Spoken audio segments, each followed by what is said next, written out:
Whenever I went to them with a tale of woe, whenever I got into my victim consciousness, my habit that I'd inherited from my days growing up in Ogmore Vale, whenever I went to these people, they didn't nod and agree with me. They pushed back. They called out my bullshit. They questioned everything. And it really forced me to see things from different perspectives. And while I was forced to see things from different perspectives, let me tell you, I didn't like it. My parts hated it. My parts hated them. Okay, that's a little bit extreme, but my parts definitely saw my work colleagues as villains because I felt under attack. It didn't feel safe. It didn't feel safe to talk to them about my life, because every time I talked to them about my life, let's say I talked to them, for example, about being in debt and moaning and groaning about being in debt and the fact that expenses were too high and about the fact that I wasn't getting enough income, rather than them agree with me that, yeah, that you're right, that is true, that the world has, expenses have increased and income isn't. Instead of saying that, they would say to me, and what do you spend your money on then, Lee? How many subscriptions have you got? You got Netflix subscription, you got Disney subscription, you got Apple TV subscription, you got Amazon Prime subscription, you got a Spotify subscription. How much is that a month? 150 quid. 150 quid a month, and you're saying you've got no money? Come back to me when you've got no subscriptions. That's the type of thing I'm talking about. Have you ever been in pain, run to the people you trust the most, and left the conversation feeling much better, only to realize later that nothing has actually changed?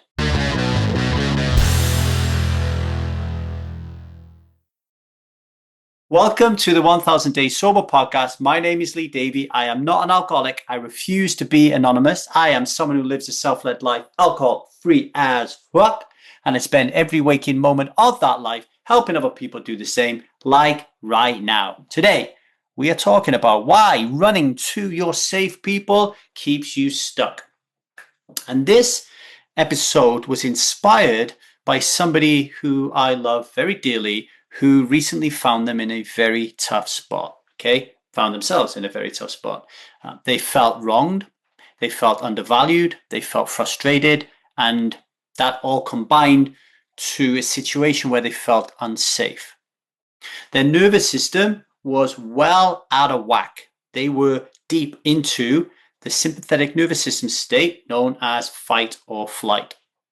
But instead of sitting in that discomfort, instead of sitting with the pain, they went straight to their safe people. You know the ones I'm talking about, right? The friends and the family who have always got your back. Those safe people.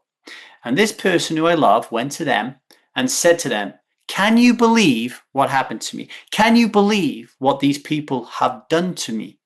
And their safe people did what they've always done. They nodded, they sympathized, and they said, "Do you know what? You're right, and they are wrong." And in that moment, because of that affirmation, because of that confirmation that the person I love needed to hear that he was right and they were wrong, the pain eased for that person. His nervous system calmed, and suddenly this person felt safe. But what had really changed? I'm here to argue that nothing changed, really, right? This is how it works. When we are hurting, there is a part of us that will take hold of the wheel, that craves reassurance. And when this happens, we have slipped below the line into victim consciousness. We are now playing the role of victim. And we're casting the other person, the person who we perceive to have wronged us, as the villain. And what we're doing when we go to our safe people, we are recruiting them and hoping that they will play the hero. And the hero's role is to save you because you need saving because you're the victim and you need saving from the big bad villain. And the way that they save you is by confirming that everything that you are telling them is your truth and your reality, the way you think, the way you feel, and what the other person's done to you. They confirm it. And because they confirm it, it makes you feel safe. It makes you feel good. But it only makes you feel safe and good for a short period of time. That's the thing. And I know this pattern like the inside out because I've lived it all my life. Growing up in Ogmore Vale, I ran this script almost daily. If I argued with my wife, I would immediately go to my mates, I would whinge and complain about it, and they would back me. They would even pull out examples of when their wives had done the same. Now, suddenly it's all of us mates. We're all victims and all our wives are villains, right? And we're all backing each other that we're right and they're wrong. If I complained about my job and how tough it was while having a cup of tea with my mum and dad, they would agree with me that, oh my God, it sounds really bad that your boss is treating you like that, right? If I got in trouble and I claimed it wasn't my fault, if I went to my safe people, they would all agree with me. So each time I played the victim, the people around me that I felt safe enough to go to about this, they played the role of hero, and it made me feel safe. But it also made me small. It also kept my emotional intelligence kneecapped. I couldn't grow emotionally because everyone around me kept agreeing that I was right. So I kept staying and sticking in this perennial state of victim consciousness. It prevented me from asking really mature, emotionally sensible, and clever and intelligent questions like, what is my role in this? Like something has just happened to me that is making me feel like a victim, that I've been undervalued, that I've been upset, that I've been treated unfairly. But what is my role in this? What is the responsibility that I need to take here? How do I need to communicate the way that I'm feeling to the person that I am actually putting in the role as villain? These are next level, emotionally intelligent things to ponder and reflect upon and to ask internally, and then to go outside and speak to the people that you are casting the role of villain about, right? And hopefully you can see, like when I'm talking about this stuff, to a lot of you, you'll be thinking, I can't do that. I've never done that before. What's he on about? And this is why it's easier to stay in victimhood, because victimhood feels safe. Asking these questions and looking inward about our part in this and how we can communicate more effectively from a place of compassion, love, empathy, that feels very unsafe. And there's another aspect to this, that it's not just people who are your safe people. Alcohol is also one of your safe people. When I didn't have the words to express how I was feeling, alcohol was always there for me, and it agreed with everything. If I said that I was stressed, alcohol would say, have a drink. If I said that I had been wronged by somebody, alcohol would say, have a drink. If I said this person really pissed me off, alcohol would say, have a drink to piss him off back. Alcohol was the loudest cheerleader for my victim parts. And that's why these safe conversations, these circles of agreement are so dangerous. So dangerous. You think you've got the best friends in the world. You think they've got your back, but they haven't got your back because they're not helping you grow. And their lack of self-awareness and your lack of self-awareness means you don't even know. They don't even know they're hurting you by agreeing with you all the time. And you have no Scooby-Doo either at a conscious level. You do it at an unconscious level. That's why you keep going to them. Unconsciously, your parts know that if you go to these people and you tell these people your woes and your worries and how sucky people are for treating you in a certain way, your inner parts, your wounded inner child, they know that you're going to get that support, right? This keeps us locked in the same painful patterns, soothing parts that really need deeper healing, but they're never going to get that deeper healing because you haven't got a friendship group around you that is pushing you towards the right book or the right coach, or even providing it themselves, this deeper healing. And it's only later, much later in my life, after becoming alcohol free as fuck, many moons later, that I realized there was a name for this phenomenon. Why do I always struggle with that word? Phenomenon. It's called an echo chamber. It's a space where the same voice, the same story, just keeps bouncing back at you until you believe that it is the truth. Echo chamber. And I want you to remember this term as you move forward from today's podcast. Now, I'm going to take a short break, but as I do, please ponder this question. When you are feeling hurt, when you are feeling wronged, when you are feeling there's a sense of injustice, do you go to the people who tell you what you want to hear? Or do you go to the people who tell you what you need to hear? Have a little think about that, and we'll be back as soon as you can say echo chamber.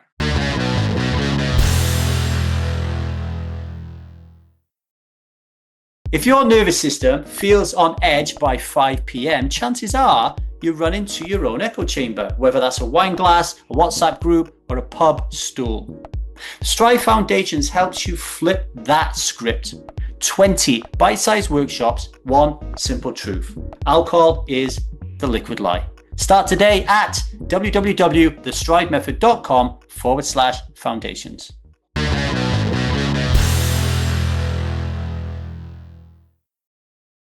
Okay, welcome back to the 1000 Days Sober podcast. I am your host, Davy. Now let's talk about why echo chambers are so dangerous and what we can do about them instead.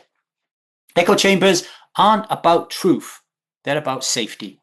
They exist with one purpose and one purpose only: to calm your nervous system when you feel threatened.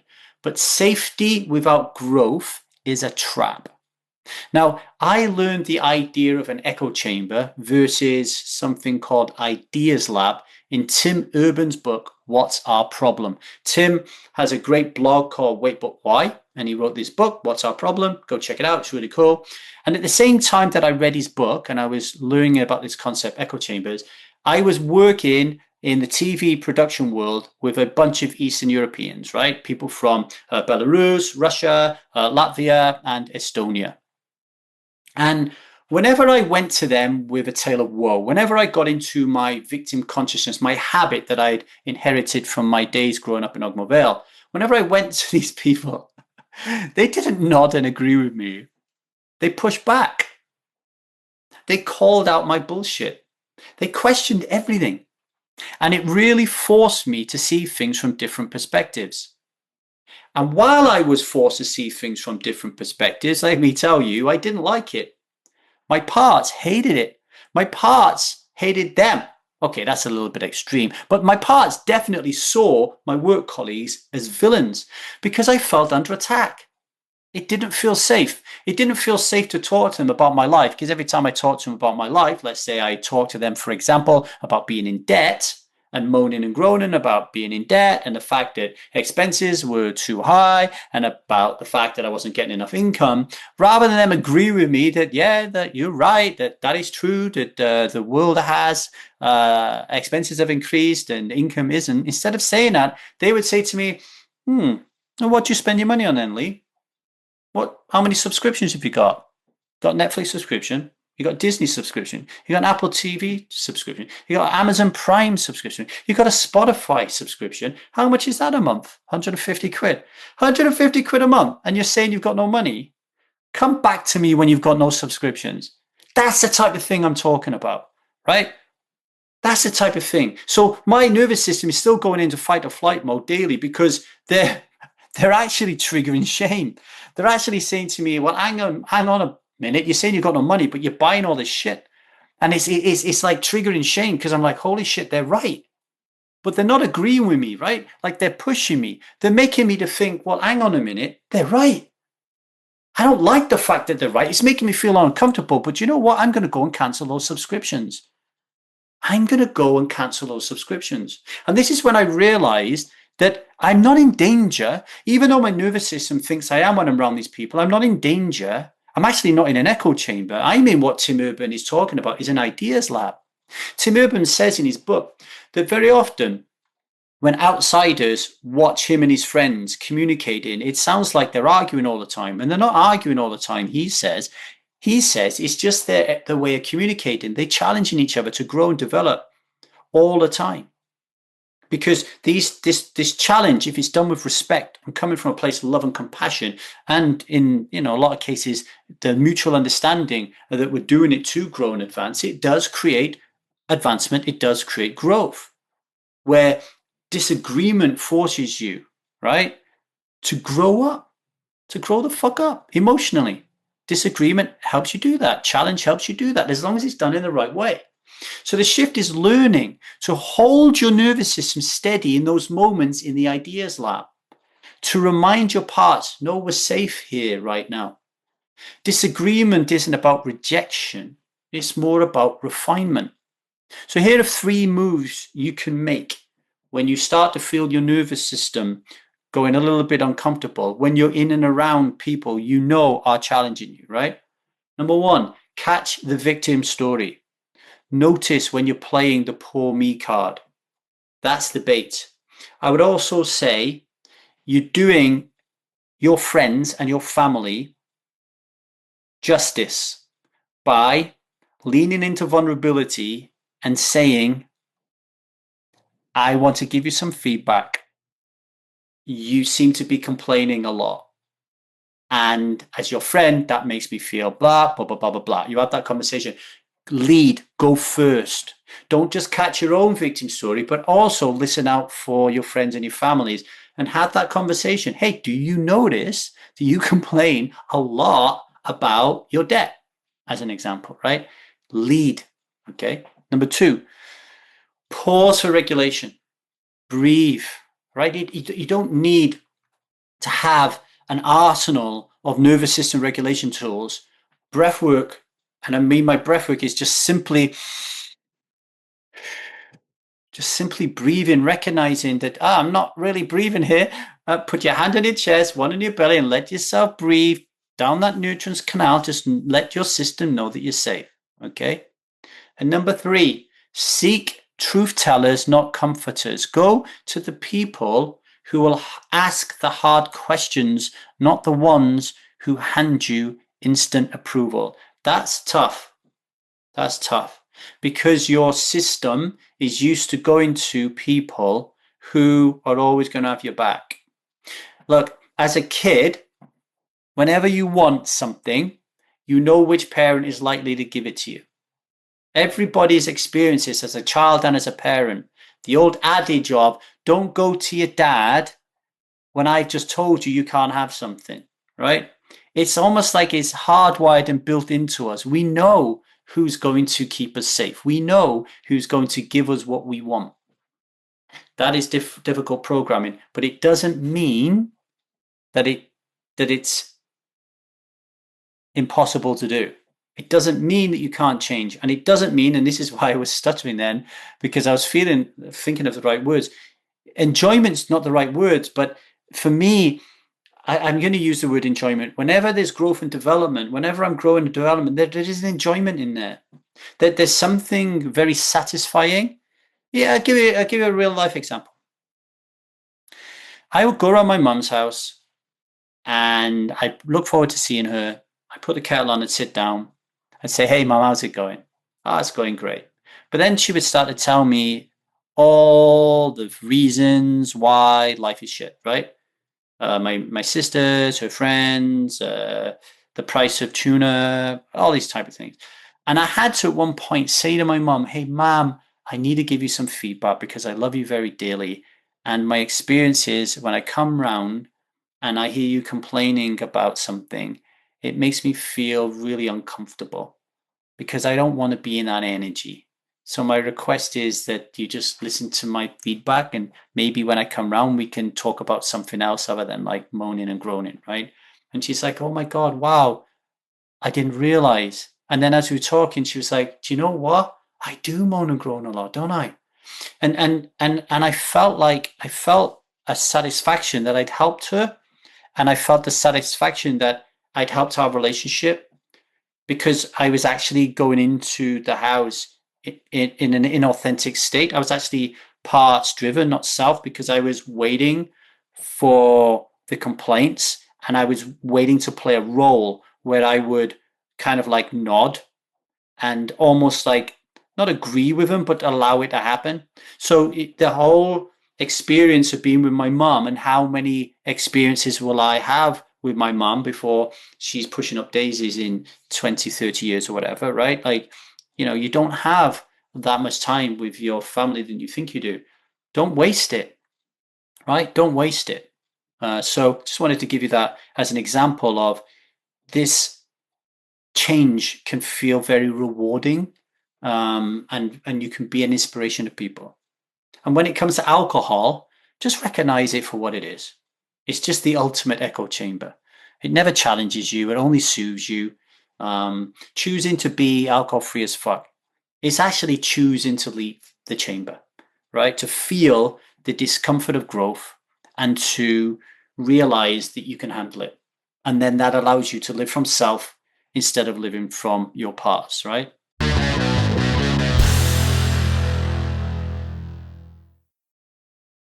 Okay. Are you ready to take the 2 days sovereign vow? One hand on your heart, one hand on your belly. Big deep breath. Repeat after me. I am a striver who is alcohol free as fuck.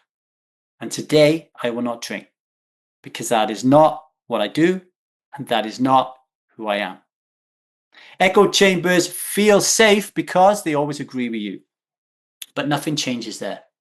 If you want daily reminders to choose growth over comfort, please subscribe to this podcast so you don't miss a single episode. And today, please share this one with someone in your life who tells you the truth, even when it stings. Until tomorrow, much love, everybody, and strive on.